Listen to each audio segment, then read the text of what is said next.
All right. Hello, brothers and friends. I'm Steve Habit, Casa's Director of Advancement. With me are Assistant Executive Director Kyle Phillips and brother Stacy Bare, Gamma 2000.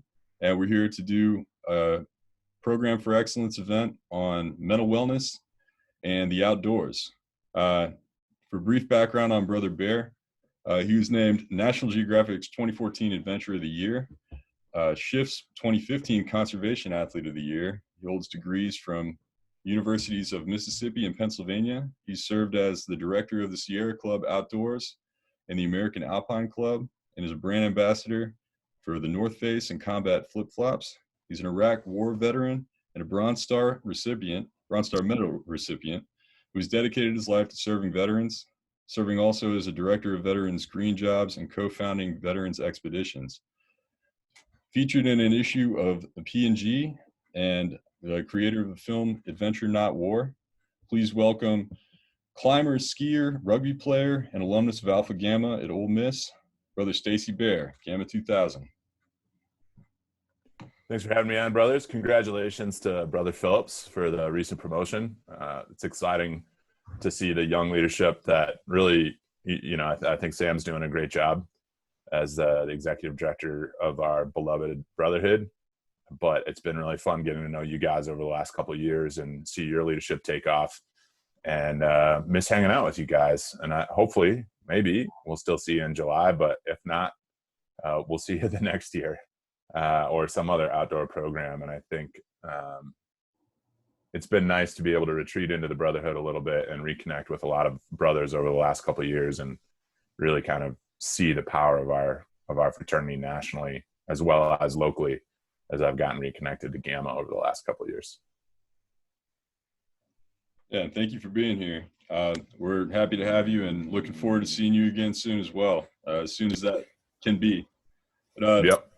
I'd like to ask you to talk just a bit about kind of how you got into what you do now and what's driven you to the outdoors and the mental wellness. So, I went down to University of Mississippi on an Army ROTC scholarship. It was 1996. We did Rush before college. And, you got to wonder about fine Southern University and what kind of fraternity takes a kid from South Dakota.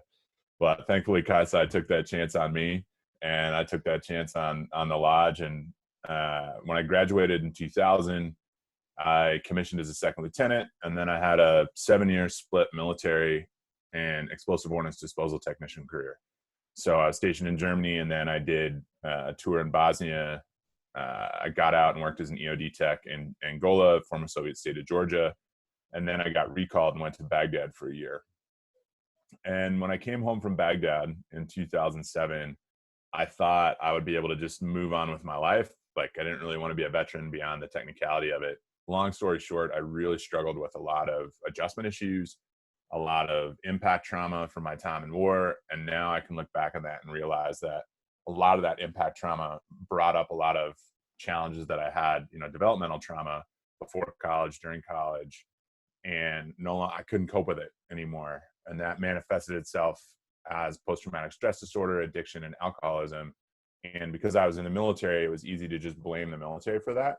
And that was the therapeutic interventions that I sought, were to deal with that military experience, which was part of it, but not all of it. And I ended up graduating with a master's degree in 2009, and I got a job out in Boulder, Colorado. And at the time, the lodge at CU Boulder was shut down. I think we remember that dark chapter in our fraternity's history.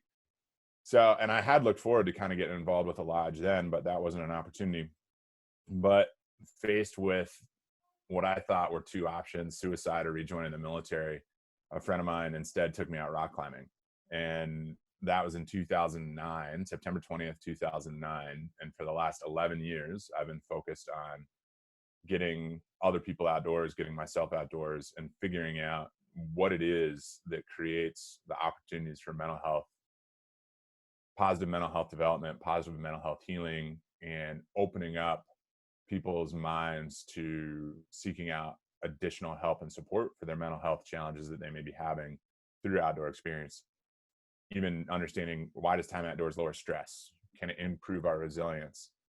can it make us happier? Can it make us more connected to ourselves and to other people?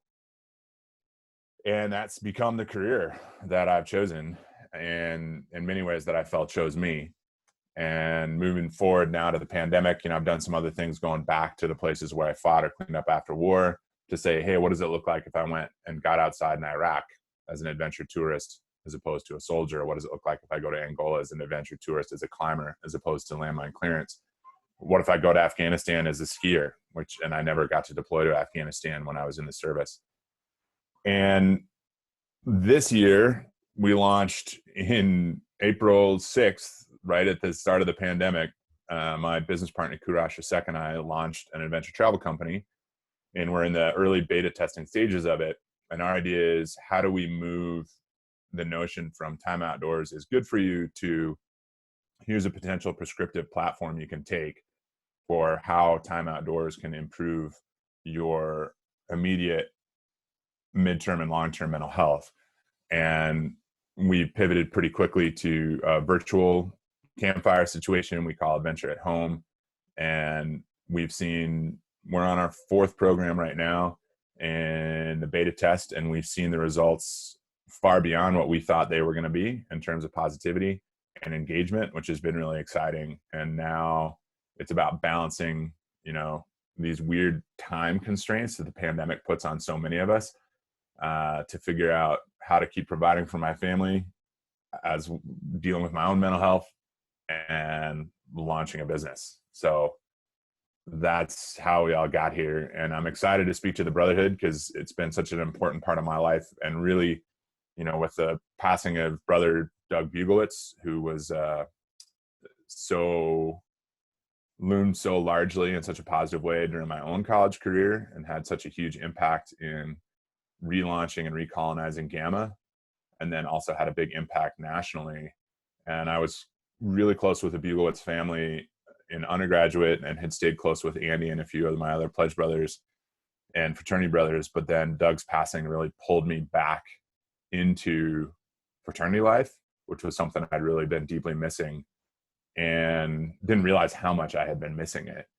And now thinking a lot about mental health as we go through the pandemic.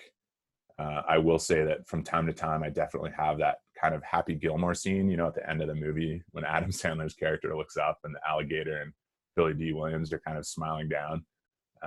I'd be lying if I told you that I didn't from time to time see Doug looming in the clouds, being like, his goofy ass smile, kind of waving and making a joke. So it's good to be talking about mental health with the Brotherhood, and seeing if we can't figure out ways to keep brothers healthy.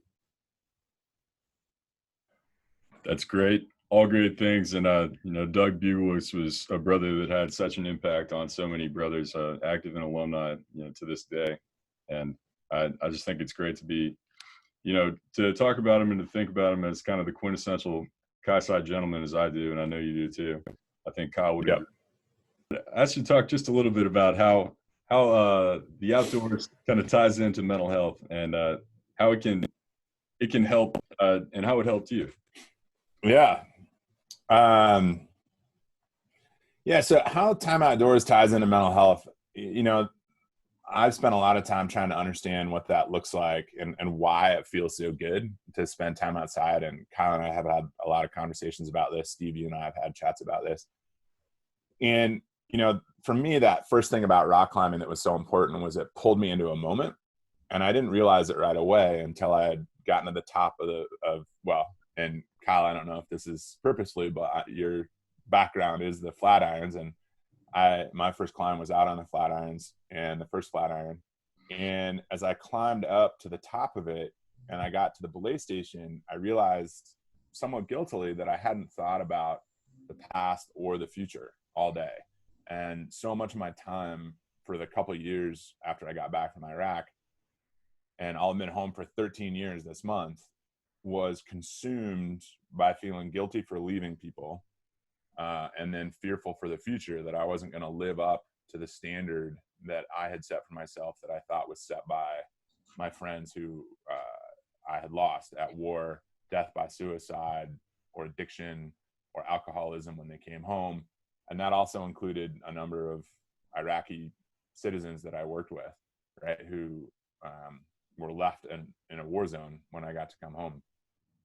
And over the years, as I began trying to figure out what that looked like and doing the research, I partnered up with Dr. Dacher Keltner at Cal Berkeley at the Greater Good Science Center. And we ran one of the first large-scale data-based research projects about why time outdoors helps. And one of the things that we really saw and focused in on was this emotion of awe, which there's a lot of great definitions of awe, but it's kind of when you see something and it redefines or helps to begin to redefine your perception of the world. You feel small, but you feel part of something larger. And awe can happen both positively and negatively, right? So it's really the only emotion that is phonetically accurate, right? So if you're wondering what awe is, think about something, and when you see it and you go, "Ah," right? Like that is awe. You're overwhelmed. And that can go both ways, right? When you read the economic numbers right now, or when you read about the sheer amount of deaths of the coronavirus, that's awe-inspiring for a lot of people, but in a really negative way. So figuring out how to create more opportunities with positive awe is really beneficial. And the easiest way to find that emotion is time outside. And it's when and I think it's one of those things where it's hard to find when you look for it. So you kind of have to look for it with a more general focus, right? Kind of a softer focus when you're looking at things. And for me, where I live in Salt Lake City, well, in Sandy, just outside Salt Lake, and I have an amazing view of the Wasatch Mountains right out my front door. And most days it still catches me, right? That I get to live at the foot of this amazing mountain range. And I'm like, and what happens in those moments of awe, and there's all sorts of other research around these ecstatic moments, but your body relaxes, cortisol levels drop, serotonin, which is a positive emotion, creates a positive emotion, floods into your system, your blood pressure goes down. And over time, what this means, and one of the reasons why I think awe is so important and spending time outside is so important, is it creates connections between yourself, the world, and the people you're with. And you're more curious about the world in a positive way. And you're more willing to explore things. So as much as the outdoors has an immediate physical as well as emotional and mental health support to your body, like before the call, Kyle, we were talking about how excited you are to go to the mountains this weekend and get out a little bit. That's amazing. It has a real impact. It improves your sleep.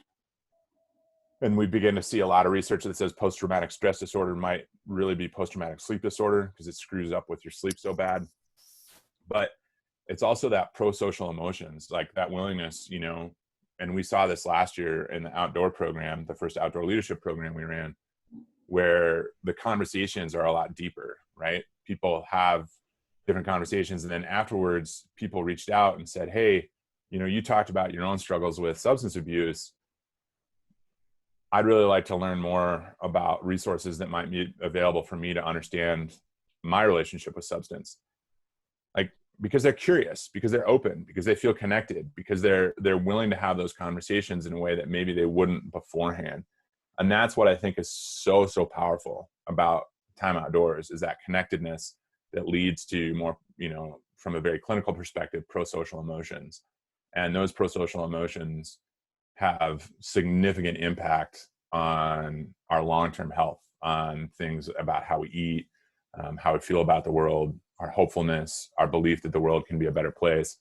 And this is a very roundabout answer, I realize, but I think when, in many ways, it's what the fraternity, when the fraternity is doing what it's supposed to do well, can also provide a foundation for. But just like the fraternity and the emotion of awe can provide really positive instances and impacts, with just a slight twist or shift, it can also provide very negative impacts, right? And we've seen that. We've seen that in our own brotherhood throughout the years at different alphas. And we know what it can do, and it can do well. And so that's the impact, right? How do we create positive outdoor experiences for folks? And in the pandemic, we've been doing that through a virtual experience, right? So we've had a 4-day program, which I would love to set one up specific for brothers, see how it works, or multiple brothers if we can do it with my partner. who comes from, had a very different, probably negative experience with fraternities and sororities during his undergraduate experience. But we've talked about it and he's very open to it. And, we set an intention for the adventure, and then it gives people an opportunity. We ask people to adventure for at least an hour for 4 days, an hour each day, and figuring out what that adventure looks like around their own home. And then, or the community that they live in and what's available to them. And then we do a virtual campfire and we get people together and we have a conversation about what that looks like. And so far, I'd say we get somewhere between 60 to 80% of the full effect of what an in-person event might be like. And some people have told us it was even better than an outdoor experience because there was a lot of ego that was removed, and because everybody's able to go at their own pace, right? And so you don't have to prove yourself in a way that, even if we're trying to remove all ego or expectation or judgment from an outdoor experience, sometimes that still happens. That's fantastic. It's great to hear that you've been so innovative with kind of creating opportunities for experiences, even within the pandemic. I know that you spoke a minute ago about the moment of awe, and I remember as Kyle and myself both attended last year's first outdoor leadership program for Casa that you led. That was one of the first things that you told us and the participants, was to look for that moment of awe on the trip. And we'll talk more about the outdoor leadership program shortly, but for those that don't know, we went to Georgia, between Georgia and South Carolina, on the Chattooga River, and went whitewater rafting and camped for a couple days out there. And I know that, and Kyle can absolutely contribute to this conversation, I know that I had many moments of awe on that trip, and one of the coolest things was hearing from the brothers that participated how it affected them and how it improved their mental health, and how they think it could help others. Some of the most common issues with mental wellness that we see on campuses and with our brothers are, substance abuse, alcohol abuse, anxiety, depression, times thoughts of self-harm, all the way up to just feeling overwhelmed with school and just needing to get away. It was great to me to hear so many of our brothers that were on the trip say how much they were inspired to do more like this on their own, and to bring their alphas out for more trips, similar to the outdoor leadership program. So I'm looking forward to the next one. Kyle, would you agree there? 100%. And I think what really stood out to me about the trip, I certainly had a few moments of awe as well, but I remember looking around the day that we were on the river. We set up for lunch, and we were kind of waiting to get back into the water. And I look around and I see brothers no longer really, clustered together because they felt like that's what they had to do. Brothers were off doing their own things. I remember somebody just lying in the sand and staring up at the sky, and you could see everybody realizing that nature does have this therapeutic power. It took everyone a different amount of time to figure that out, but when the group first came together, it was you could tell that people brought their own influences and their own personalities to it, but that almost seemed to kind of go away by the second day, and everyone was really just taking solace in that beautiful area that we were in. I was fortunate to go and hope to do so again in the future, but I was astounded by the nonverbal communications that I saw from these men and how much that they were enjoying the experience without even having to say so. I think that's remarkable. Yeah, I loved how, I have a few very distinct memories of that experience, and one of them is how reluctant everybody was to leave, right? Like, we were all kind of standing in the parking lot and we're like, wah, wah. And that's always a positive, right, in a way. And even that first night when we drove up and we saw the sunset, that was really beautiful from that winery that they took us to. And then it's kind of interesting too when you see, as a positive, we remove substance from the programming, and that has less to do with, substance is bad, like I partied through college, whatever. It's just about allowing people to have a more intentional experience, right? And not letting anything getting in the way of that experience.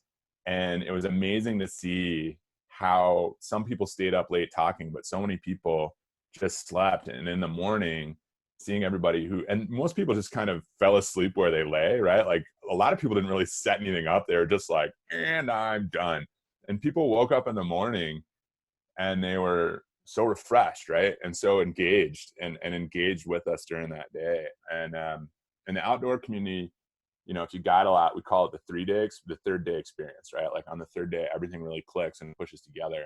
And we didn't quite, and with the outdoor leadership program, given how busy people's summers are, you know, we've talked about our goal being that we ultimately are able to offer down the road as we grow the program a 4 or 5 day expedition for brothers, but continue to do these weekend trips. But what was cool was to see how quickly the Brotherhood fell into that, and how quickly the Brotherhood, you know, connected to one another, because there is, and I think that's a benefit, right? Is like, and we all know that our alphas are widely different no matter where you go, right? And I mean, I'm sure we've all had the experience, especially an undergraduate or as a recent alum, and you meet somebody from another alpha and you're like, I wouldn't have been a lodger at your campus. But the further we go from that, and the more we recognize, especially with, you know, what I really appreciated about the outdoor leadership program, is the people who showed up there really believed in and the foundational values of the fraternity. They had adopted as foundational values of their own person, and that, I think, allows for a quicker, deeper connection than you might get some other times. That's not to say that you know, I mean, you get that deeper connection typically in the outdoors no matter what, as long as people are, you know, respectful of one another and following expedition rules and expedition behavior. But it was cool to see that pretty rapid transition from Saturday morning at the lodge at UGA and everybody kind of like posturing a little bit to, like you said, the first lunchtime where people are like, and I'm me now. Like, I'm just going to be me. And I'm going to be as me as much as I can be. And I think it's hard during the pandemic when we do rely on these extensive networks to kind of feel that. And so I would encourage folks to, you know, join us if they can online. We've been told it doesn't feel like a Zoom call. It's not quite a home cooked meal, but it's not warm leftovers. One of our participants called it the blue apron of adventure. We bring the adventure to your door. So I was like, oh, that's about the nicest thing you could have said. And I think one of the things with, you know, that was also really nice about that trip that I think is really important to remember during this time is to acknowledge when it sucks. And it's okay to say it out loud. Like, this sucks. The pandemic sucks. And I found a lot of joy and a lot of positivity around it, you know, not traveling as much. I'm home more. I get to hang out with my kid more. We've had a lot more great interaction. But there are other times where I'm hanging out with my kid more and I'm just like, I don't know if I can play, you know, imaginary restaurant one more time, right? Like, or I don't want to be a pig today. And I miss my old life, and I don't know if that's going to come back. And you know, we launched Adventure and Expedition, but we're still in the beta testing. And it's, you know, if we really charge what's out there, is there a business model right now with unemployment where it is and undergraduates where they are and everybody trying to figure out how to make things move forward? So I think it's important that we acknowledge that it sucks, that we allow ourselves to feel that pain, but we don't have to feed those emotions, right? You don't have to continue to feed those emotions. And when it does suck, reach out. And that we don't have to offer solutions to our friends when they reach out, right? Most of the times we just want people to sit with us or stand with us or walk with us. We're not looking for a solution. We're just looking to be heard.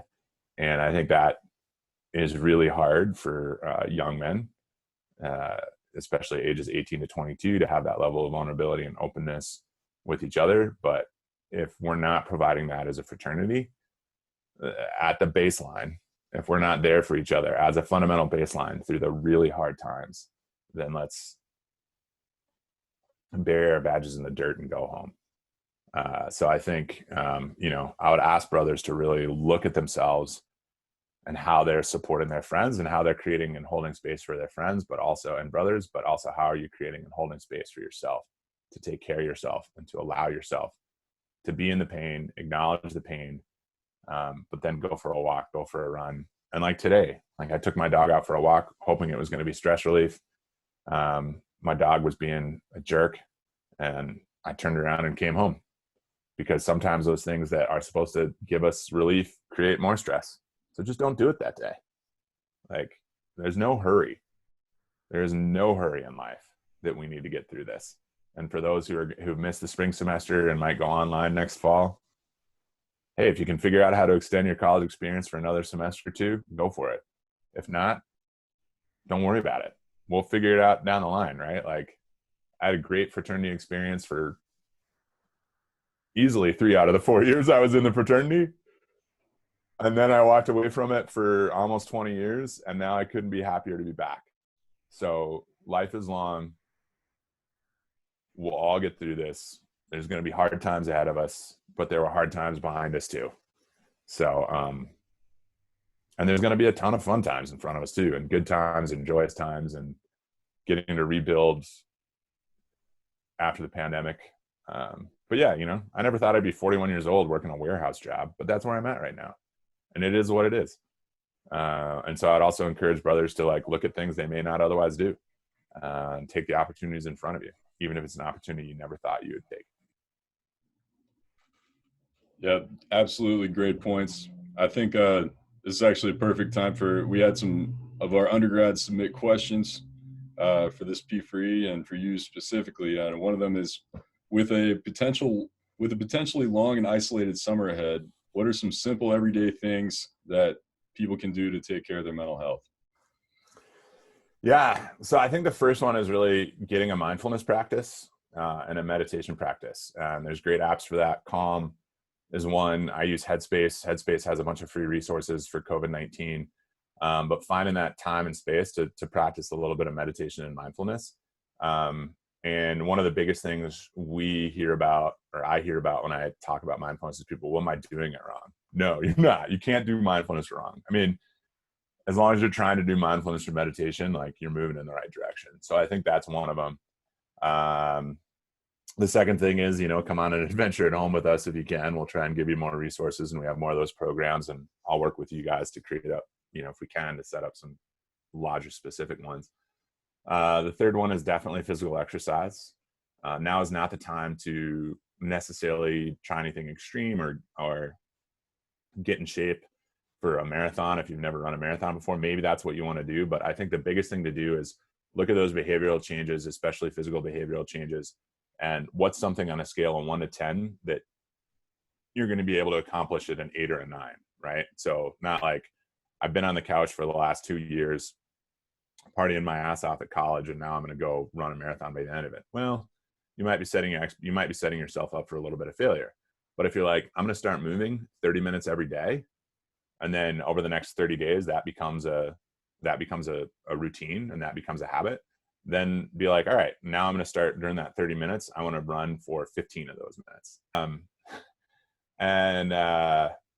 So I think, you know, figuring out that physical exercise is part of it. I think turn off your social media accounts. And if you're worried about what your friends are doing, or you want to hear from them, call them, but just turn off the social media for a while. Turn off Instagram, turn off Facebook. If you want to post something really cool or a neat article, get on LinkedIn, I guess, or just email it to your friends, or call and share. But social media is just like, you know, it's just not worth it right now, unless you're checking in because you want to hear from the lodge, or you want to check in with some specific group. But get rid of the scroll. Don't do the scroll.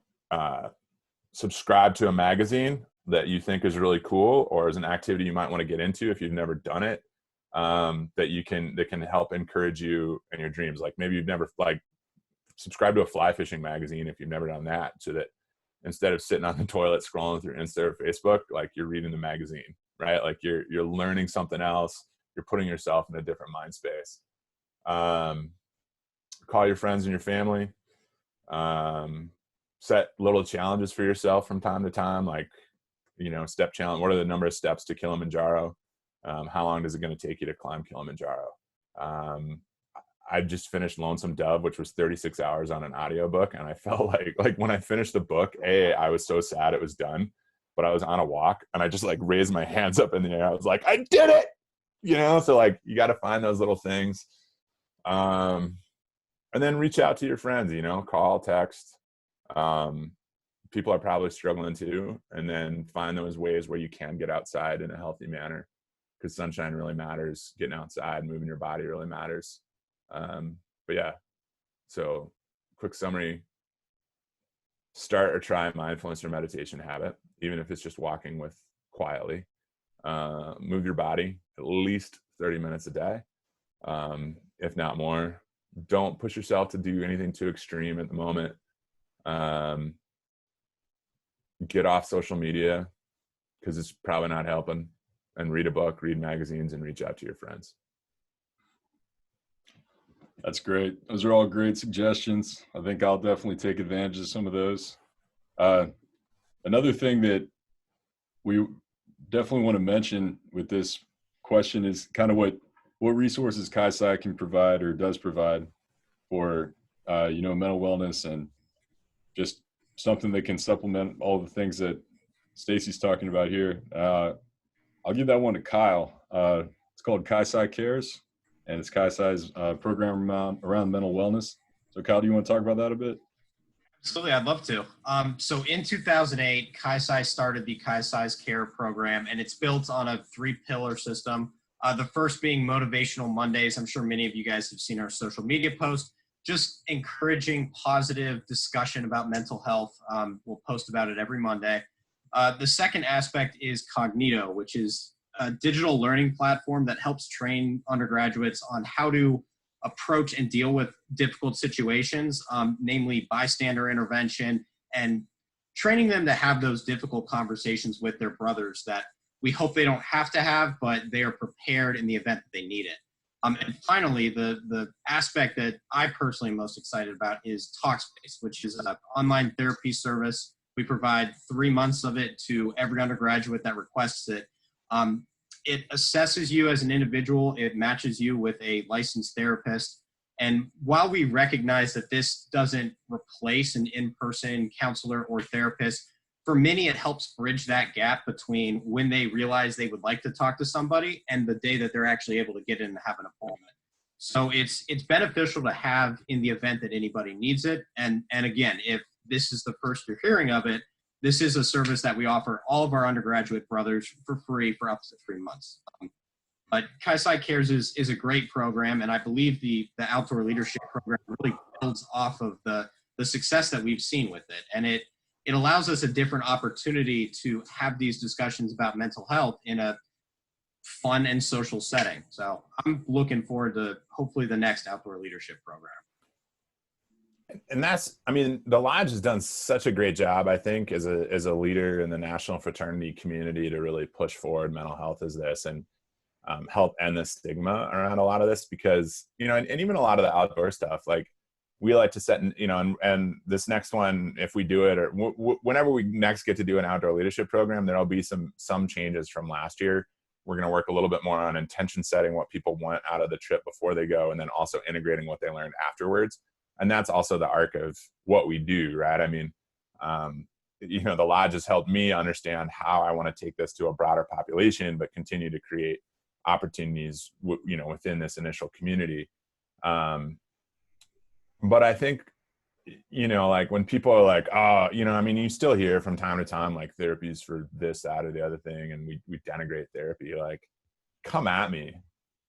Tell me I'm not a man by therapy. Like, what do you need me to do to prove like my manhood? Because I've skied the tallest mountain in Iraq. I was the first person to do it. Like, I've skied in Afghanistan. I've fought in a war. Like, I'm not saying those things because I'm cool, but it's like, define manhood for me and how I'm less of a man by seeking out help. Like, seeking out help is such a sign of strength and bravery and vulnerability, and I think it's one of the things, like, even with addiction, like if you're struggling with these things, like recognize that addiction is typically a means for you to survive every day.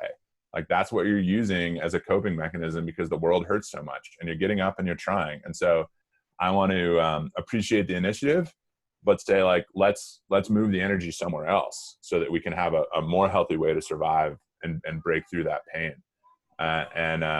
You know, I think Talkspace is so fantastic. I think the Monday stuff, I mean, I look at all this stuff and I'm like, maybe I should just like, you know, can I be an undergrad again? Like, these resources are phenomenal.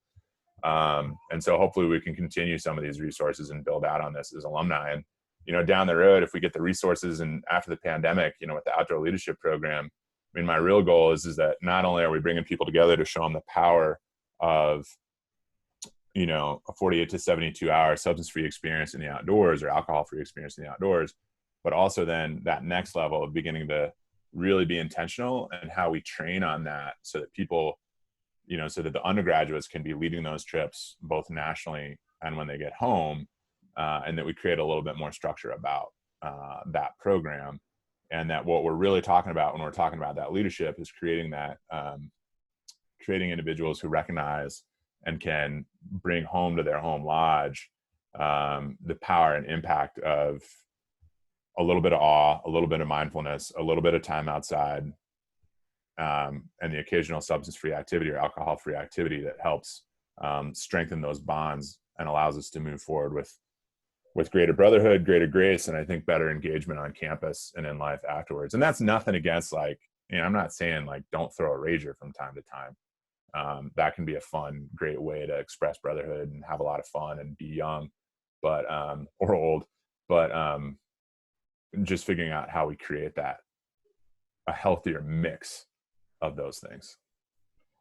Yeah, absolutely. We've talked a good bit about the outdoor leadership program.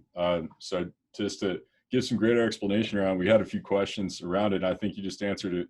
One of the big ones is, what does the outdoor leadership program have to do with Casa? And I think that, you know, at least from my perspective, even outside of the mental wellness aspect of it, you know, it cultivates brotherhood. It gives brothers something to bring back to their alpha, positive activity to do outside of the norm for most groups.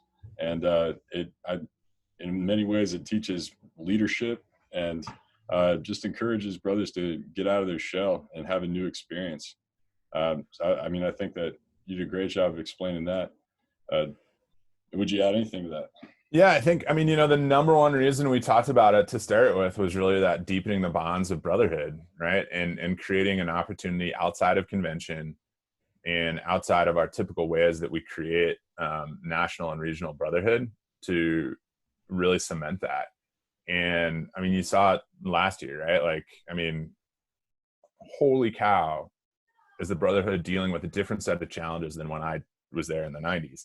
And I think being in a fraternity and being a brother is harder now than it's ever been. You have more pressure on you than you've ever had. At the same time, I think the fraternity is also working to ensure that there's a trade-off for that pressure and trying to create more value and benefit of being a brother than we've ever had. And that's what we wanted to do, right? Was create a space for brothers not to have to worry about all those outside pressures or even the internal pressures, but just to be themselves fully and come into that experience and recognize what other people and brothers are going through around the country. And, you know, what was so cool from my perspective is a lot of the circles I run in, people didn't have positive experiences necessarily with the Greek experience. Either they were a part of it or they felt like it was kind of looking down on them or they had an antagonist approach with it. And they were like, why are you giving so much back to your fraternity all of a sudden? And I was like, you got to meet these guys. Like, it's a multiracial,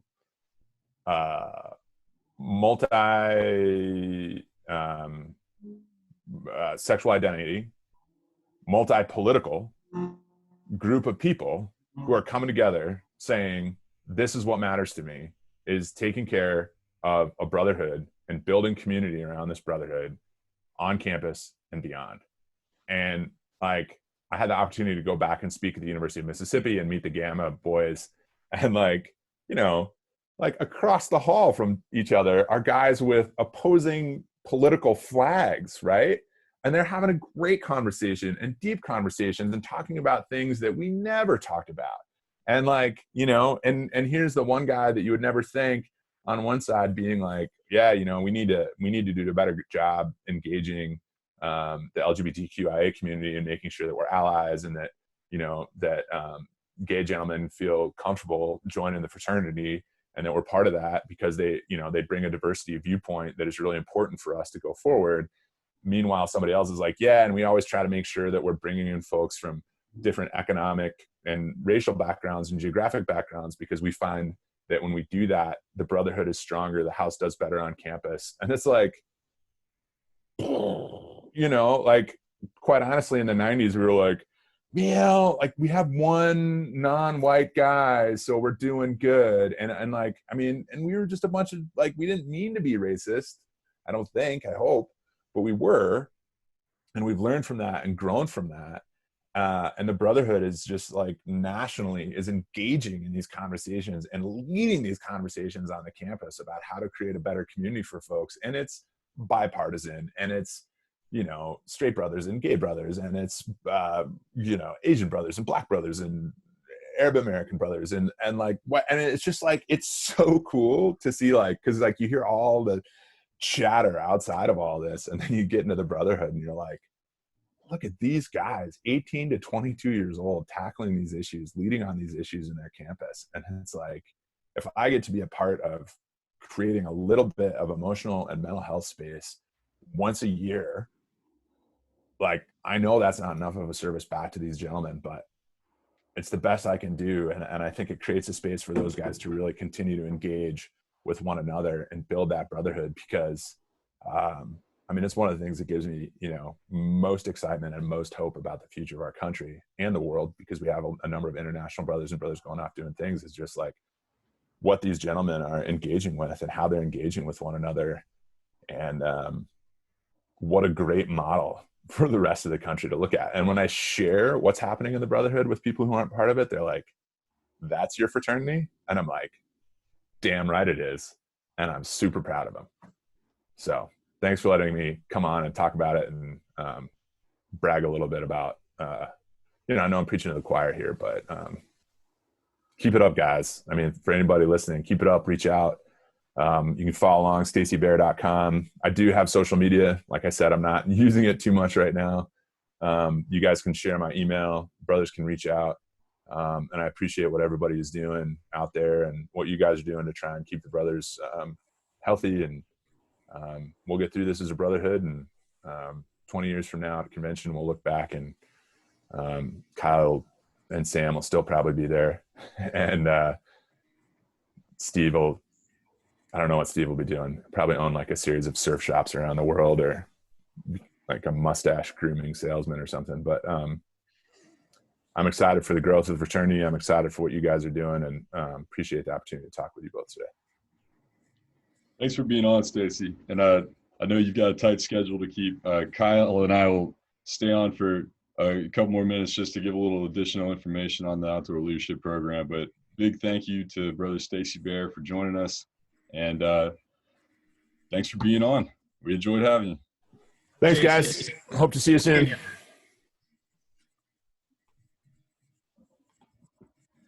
All right, Kyle. Down to me and you, buddy. I just wanted to address a couple of more undergrad questions that are really, I think that Stacy just did a great job of answering one of them. One of the questions was, what was the inspiration for the Outdoor Leadership Program? And from our end, I can say that it was largely Brother Stacy Bare. He spoke as the keynote speaker at our 2018 Trust Awards banquet in Madison, Wisconsin at the 177th convention, and talked about mental wellness in the outdoors and introduced his film Adventure Not War, which he referenced in the P3 just a moment ago, where he and a few other veterans went back to Iraq where they had fought and reframed the experience and climbed, some of the highest mountain in Iraq and skied down it. And they made a documentary about it, and it was extremely popular. And we've seen it. It's fantastic. I highly recommend it. But for Brother Bare, I think that, he afterwards, he took the opportunity to tell us that he would love to do something to give back, to lead a program like the Outdoor Leadership Program. And Brother Ryan Alberg from Alpha Nu volunteered to fund it and has basically just backed it all the way and has been a wonderful supporter of Casa and wonderful supporter of the program. So that was the inspiration for the Outdoor Leadership Program. And on Stacy's side of it, I think he just outlined it in a great way, and just building brotherhood and creating positive experiences around the outdoors and mental wellness. But just to give an answer to the final question here, what is the Outdoor Leadership Program and how can we take part in it? I think Kyle and I can both give a little background on that, as we attended the first and only one to date. It's everything that we talked about. We usually take about 20 brothers on an outdoor adventure. And last year it was whitewater rafting in Georgia and South Carolina, and camping. We, rafted during the day. We camped at night. We hiked. We climbed a large waterfall at one point. It was incredibly cool, and just had a great time.